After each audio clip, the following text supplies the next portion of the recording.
Love is a miracle. Poor girl was riding her bike and bumped into a stranger. Turns out he's a millionaire and fell madly in love with her. The sun hung low in the sky, casting an amber glow over the quiet streets. Dark clouds loomed in the distance, signaling an impending storm. Emma gritted her teeth, pedaling faster. The old chain of her bicycle rattled with each movement, and her breath came in short bursts. She had stayed late at work. Again. If she didn't get home soon, her mother would worry, and Ethan, her little brother, would be waiting for dinner. The wind picked up, swirling dust and dry leaves across the pavement. Emma squinted against it, her fingers tightening on the handlebars. The road ahead was nearly empty, just a few scattered pedestrians walking along the sidewalks. Almost there, just a few more blocks. Then, bam! Her body lurched forward as she slammed into something or someone head-on. The impact was sudden, jarring. Her bicycle tipped sideways and she crashed onto the pavement, pain shooting through her hands and knees as they scraped against the rough concrete. A deep voice filled with irritation cut through the moment. "Are you blind? Do you even look where you're going?" Emma groaned, pushing herself up from the ground. Her palms stung, but she barely noticed. She snapped her head up toward the source of the voice, only to be met with the sight of a man standing over her, brushing dust off his very expensive suit. He was tall, broad-shouldered, with sharp features that looked like they belonged in a magazine. His dark hair was neatly styled, though slightly disheveled from the collision, and his piercing blue eyes, currently narrowed in frustration, held an intensity that made Emma's stomach twist, though she quickly brushed it off. Great, just what I need, another rich jerk. She gritted her teeth, ignoring the throbbing pain in her knee. "Are you serious? You were just standing in the middle of the street." The man, Liam, arched an eyebrow, clearly unimpressed. "I was walking. You, on the other hand, were speeding down the road like a lunatic?" Emma scowled. "Oh, I'm sorry. I didn't realize pedestrians in overpriced suits have the right of way no matter what." Liam let out a short, humorless chuckle, adjusting the sleeve of his jacket, where a faint tear had appeared. Unbelievable, but Emma dusted off her jeans, her irritation only growing. She glanced down at her bike. One of the pedals was bent and the chain had come loose. Fantastic. She turned back to Liam, folding her arms. "Well, thanks for nothing." Liam stared at her, as if debating whether or not to respond. His expression was unreadable, equal parts annoyed and curious. But Emma didn't give him a chance to say anything else. She grabbed her bike, muttering under her breath, and pushed it down the street. Liam watched her go, shaking his head. He had met all kinds of people in his life. Most either feared his power or sought to impress him. But this girl? She had looked him dead. Intrigued him. Little did they both know, this was only the beginning. The apartment was small, cramped, and barely held together. But to Emma, it was home. The peeling wallpaper, the flickering overhead light, the persistent hum of the old refrigerator. She had grown used to it all. She stepped inside, carefully closing the door behind her. The familiar scent of herbal tea, mixed with the faint mustiness of old furniture, filled the air. In the dim glow of the single lamp in the living room, her mother lay curled up on the worn-out couch, a thin blanket draped over her frail frame. "Mom." Emma's voice was soft as she approached. Her mother stirred, offering a weak smile. "You're home late again." Emma sat down, her bag, and knelt beside her. Work ran over. "Are you feeling any better today?" Her mother reached for her hand, squeezing it gently. "I'm fine, sweetheart. Just a little tired." Emma knew that wasn't true. The cough that had been plaguing her for months wasn't going away, and the medical bills kept piling up, no matter how many hours Emma worked. It was never enough. "I'll make you some tea." She murmured, standing up. Across the room, her 8-year-old brother, Ethan, sat at the small wooden table, his head bent over a school book. He looked up as soon as he saw Emma, his face like lighting up. Emma, guess what? I got a gold star on my spelling test today. Emma's exhaustion melted, replaced by pride. That's amazing, buddy. I knew you could do it. Ethan beamed, but his expression quickly shifted to concern as he noticed the scrape on her knee. What happened? Emma waved a hand dismissively. Just a little accident. Nothing to worry about. She didn't tell him about the arrogant man in the expensive suit, or how infuriatingly smug he had been. It didn't matter. What mattered was keeping food on the table, keeping the electricity on, and making sure Ethan had a shot at a future better than this. She moved to the tiny kitchen, filling the kettle with water. Their pantry was nearly empty again. Just a few canned goods, a half loaf of bread, and some instant noodles. She swallowed, the frustration rising in her chest. You just have to keep going, one day at a time. That night, after Ethan had fallen asleep and her mother's breathing had evened out, Emma sat by the window staring at the city lights in the distance. Out there, people were living completely different lives. People like him. The man she had run into earlier. They dined in restaurants with crystal chandeliers, wore clothes that cost more than her monthly rent, and never had to worry about how they'd afford the next meal. She didn't resent them, she just wished for once. She could know what it felt like to not be trapped, to not wake up every morning, feeling like she was drowning. But dreams like that were dangerous, because hope was a luxury she couldn't afford. The elegant sign above the glass doors read, Levy. The name alone won through the pristine windows. She could see the inside soft golden lighting, perfectly set tables with gleaming silverware, and servers gliding across the floor, with effortless grace. She swallowed hard. Just get through the interview, Emma. You need this job.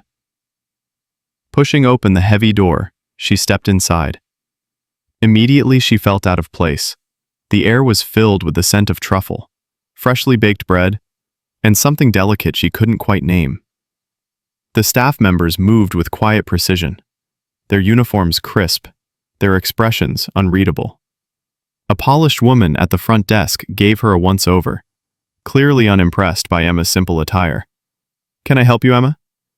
Cleared her throat. I'm here for the server position? Emma Carter? The woman barely nodded, flipping through a clipboard. Go down the hallway. The manager will see you shortly. Emma muttered a quick thank you and followed the direction given. The hallway was lined with deep mahogany walls, exuding a quiet luxury that made her stomach tighten. At the end of the corridor, an office door stood slightly ajar. She knocked twice before stepping in. And then she froze. Sitting behind the desk, flipping through a file, was the last person she ever expected to see. Liam. For a moment, neither of them spoke. Then Liam looked up, and his lips curled into a slow, amused smirk. Well, well.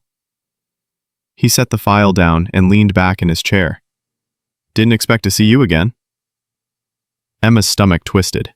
This had to be some cruel joke. You own this place? Liam clasped his hands together, studying her with those sharp blue eyes. That surprises you? Emma clenched her jaw. Yeah, actually. I figured you spent all your time standing in the middle of streets, waiting to be crashed into. Liam chuckled, a deep, rich sound that only irritated her more. I see. You're still as charming as ever. Emma exhaled sharply. Look, I didn't know this was your restaurant. I just came for the job. Liam tilted his head slightly. And do you still want it? Emma hesitated. Every fiber of her being told her to turn around and leave, but she couldn't. She needed this job. She needed the money. So forcing herself to stay composed, she lifted her chin and met his gaze. Yes. Liam's smirk softened into something almost unreadable. He nodded once. Then, congratulations. You're hired. Emma's fingers curled into fists. Great, she had a job. But now she had to work for him. And she swore to herself, no matter what, she would keep her distance. Emma threw herself into her new job with single-minded determination. She arrived early, stayed late, and worked harder than anyone else on the floor. She learned how to balance multiple trays at once, how to anticipate customers' needs before they even asked, and how to keep her posture perfect, even when her feet ached. And most importantly, she did everything she could to avoid Liam. She didn't need his pity. She didn't need him from afar as she moved through the restaurant with quiet efficiency. But no matter how much Emma tried to blend into the background, he noticed everything. The way she worked through exhaustion without complaint.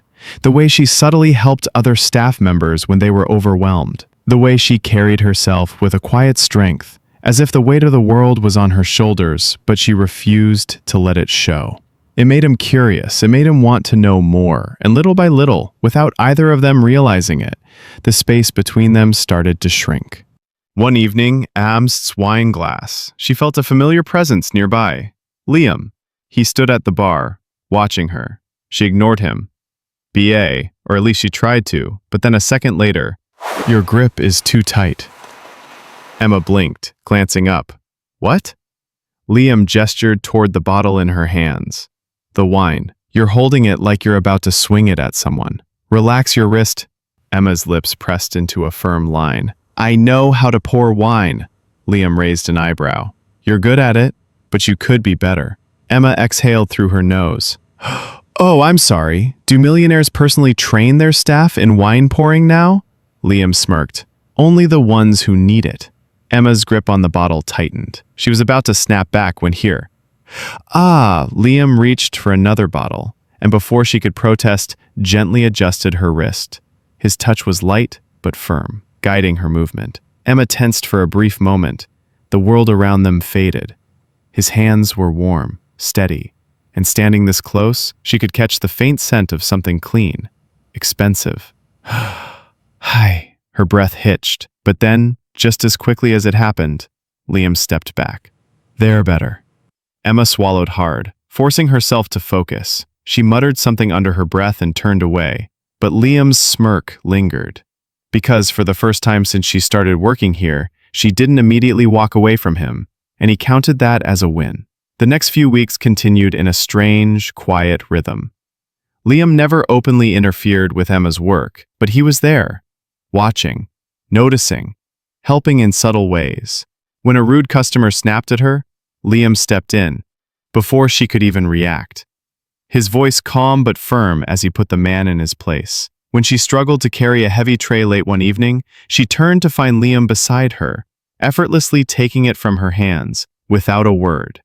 And when she looked exhausted at the end of a long shift, he made sure there was always a fresh cup of coffee waiting in the break room. Emma told herself she didn't need any of it, but somehow she found herself not minding as much as she thought she would. One night, as the restaurant was closing, Emma stayed late to finish wiping down the tables. She had been running on fumes all day, her body aching from exhaustion. She bent down to pick up a tray, and suddenly the room spun, her vision blurred, and before she could steady herself, her knees buckled. But before she hit the ground, strong arms caught her. Emma, the sound of her name, spoken in a voice filled with something dangerously close to concern, snapped her back to reality. She blinked, her head resting against a firm chest. The scent of clean linen and subtle cologne surrounded her. Liam. His grip was steady, his hands gripping her arms as he held her up. "Right. You need to sit down." His voice was firm, but there was an edge to it, something worried. Emma shook her head, forcing herself to stand. "I'm fine." Liam didn't look convinced. "When was the last time you ate?" Emma opened her mouth, then closed it. Liam exhaled sharply. "That's what I thought." Before she could protest, he led her to a chair, disappearing into the kitchen for a moment before returning with a plate of food. Emma glared at him. "I don't need. Eat." His voice left no room for argument. Emma hesitated, but hunger won. She took a bite. Liam sat across from her, watching in silence as she ate. For the first time, Emma saw something different in his expression. Something softer, something real. And for the first time, she wasn't sure she hated it. The weeks that followed were filled with something Emma couldn't quite name. Liam was everywhere, not in an overbearing way, but in ways that made it impossible for her to ignore him. When she arrived early to work, she'd often find a fresh cup of coffee waiting at her station. No one ever admitted to leaving it, but she knew when the restaurant was busy, he always seemed to be nearby. Subtly stepping in before she could get overwhelmed, he never made a show of it, never tried to make her feel weak. He just helped. And the strangest part? Emma didn't mind as much as she thought she would. One evening, as she polished silver wee at the bar, she felt his presence before he even spoke. "You always work harder than everyone else." She glanced up to find Liam leaning casually against the counter, watching her. Emma shrugged. "I have to." Liam tilted his head slightly. "Why?" Emma hesitated. "Because if I don't, no one else will." A beat of silence. Liam didn't argue, didn't try to tell her she was wrong. Instead, he said something she didn't expect. "You don't always have to do everything alone." Emma's hands stilled for a moment. Their eyes met blue against brown, sharp against soft, and for the first time, Emma let herself wonder, what if he meant it? That night, the rain came down in heavy sheets, drenching the city in a silver haze. Emma had stayed late to finish closing duties, and by the time she stepped outside, the downpour was relentless. She groaned, pulling her thin jacket tighter around herself. She hadn't brought an umbrella. Great, just my luck. Before she could even decide what to do, a familiar voice spoke behind her. "Come on." She turned to find Liam standing beside his sleek black car, holding the passenger door open. Emma hesitated. "I'm fine." Liam gave her a look. "Emma, get in." She debated resisting, but the cold rain was already soaking through her clothes, and honestly, out the storm.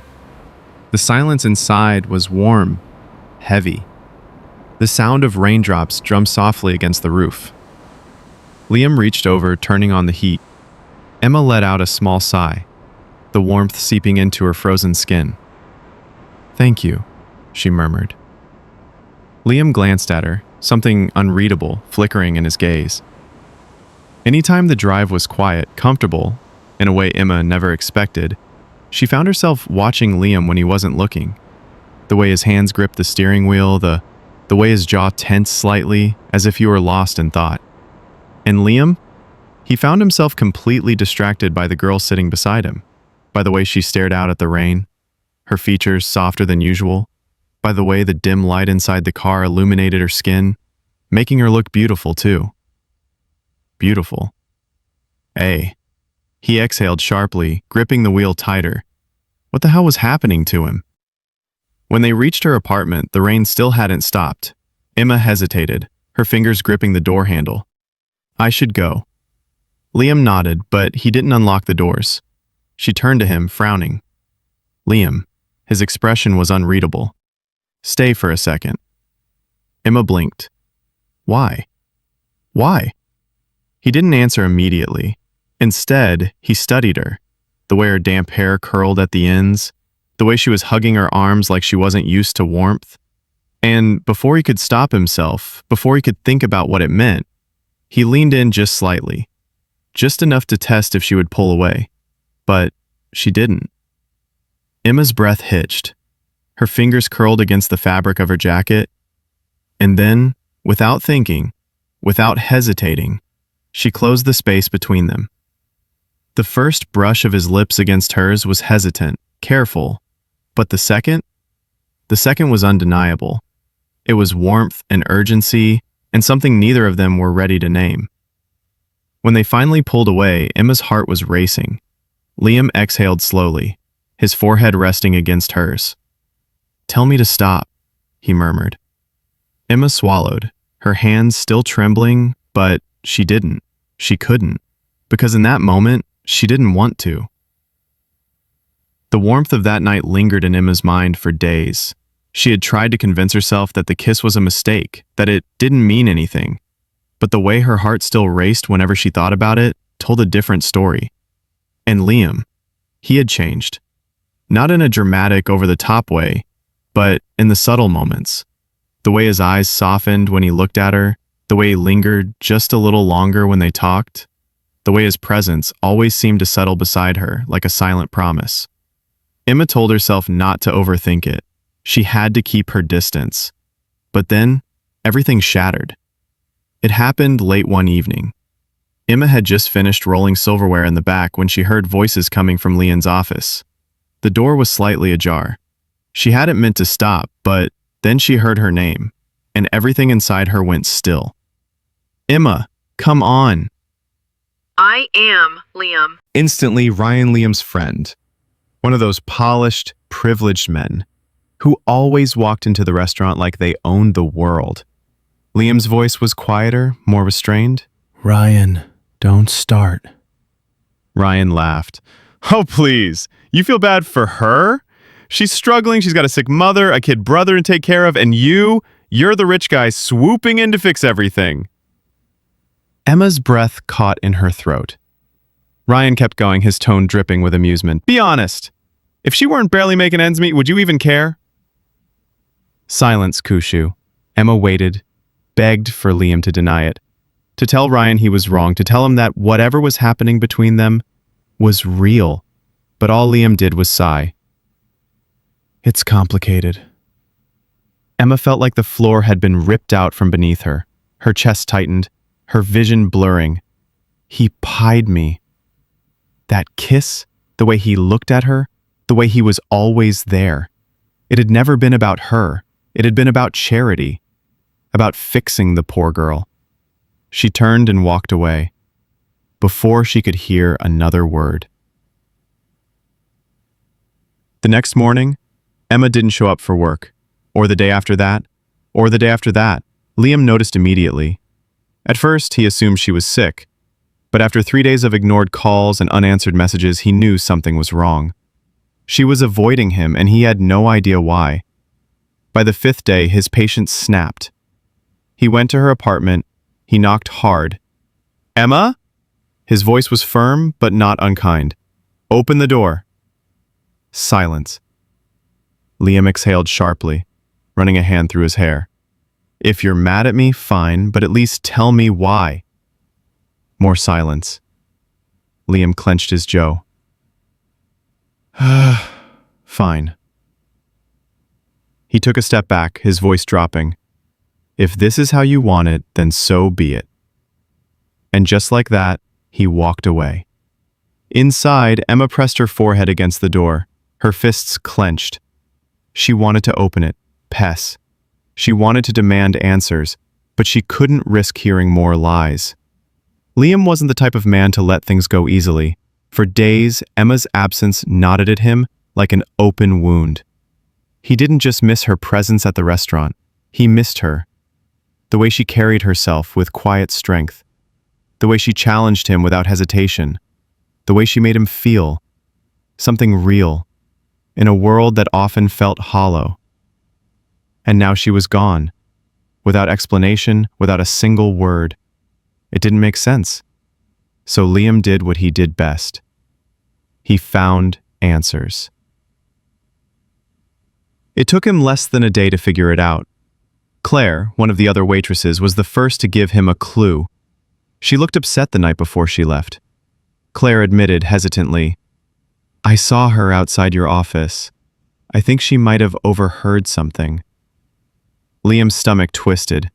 He replayed that night in his head, his jaw clenching as he realized exactly what Emma must have heard. Ryan. His words. The kiss had been pity. It wasn't just wrong. It was the furthest thing from the truth. And he wasn't going to let her believe it. Emma nearly slammed the door shut when she saw who was standing outside her apartment, but Liam was faster. Before she could close it, he stepped inside, his presence filling the tiny space with an intensity that made Emma's breath hitch. She took a step back, her heart pounding. "What are you doing here?" Liam's eyes locked onto hers. "Fixing this." Emma swallowed hard. There's nothing to fix. Liam exhaled sharply, shaking his head. You heard Ryan that night, didn't you? Emma's stomach twisted. She turned away. It doesn't matter. The hell it doesn't. Liam's voice was raw, edged with frustration. You think I helped you because I pity you? Emma's hands clenched into fists. Didn't you? Silence. Then, I have never pitied you. His voice was steady. I have never once looked at you and thought you were weak or hopeless. You are the strongest person I have ever met. Emma, her throat tightened. Then why? Liam stepped closer. Because I care about you. Emma's breath caught. Because I see the way you fight, every single day. Because I see the way you take care of your family, without expecting anything in return. Because I see you, and I admire the hell out of you.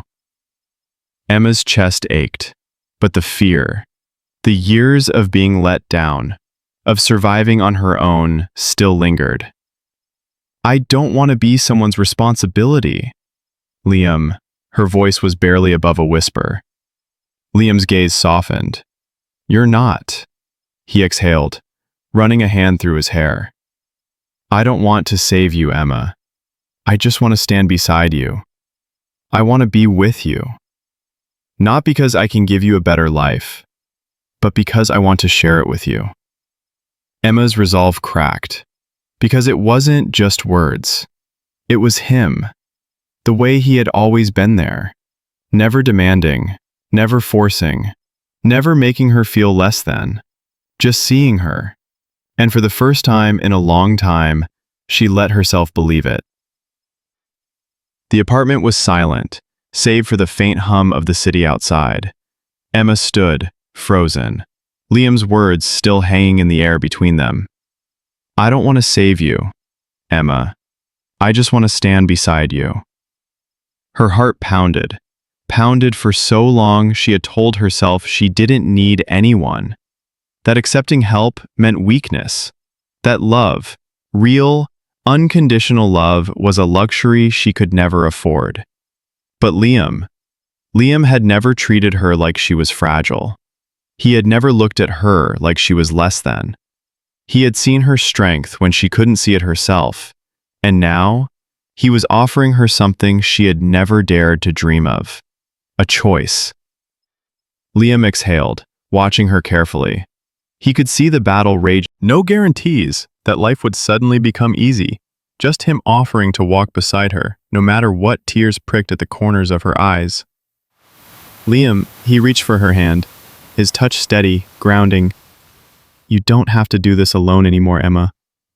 For the first time in her life, she let herself believe that was true. The rain had stopped by the time Emma and Liam stepped outside together. The world smelled fresh, cleansed, like something new was beginning. Emma looked up at him, a small smile forming on her lips. So, what now? Liam chuckled, lacing his fingers through hers. Whatever you want. And for the first time, Emma wasn't afraid of wanting more, because she wasn't alone. She never had to be again. As Emma and Liam walked forward hand in hand, it was clear love wasn't about wealth, status, or fixing someone's life. It was about choosing each other despite the fears, despite the past, despite everything. Emma had spent her whole life believing she had to fight alone, but now she understood. Real strength wasn't just surviving, it was allowing yourself to be loved. Because sometimes, the most unexpected moments, like a simple bike crash on a rainy evening, could change your life forever. If this story touched your heart, don't forget like, comment, and subscribe to Soul-Stirring Stories for more emotional and unforgettable tales. Turn on notifications so you never miss a story that could change the way you see love, resilience, and fate. Thank you for watching, and we'll see you in the next heartwarming story.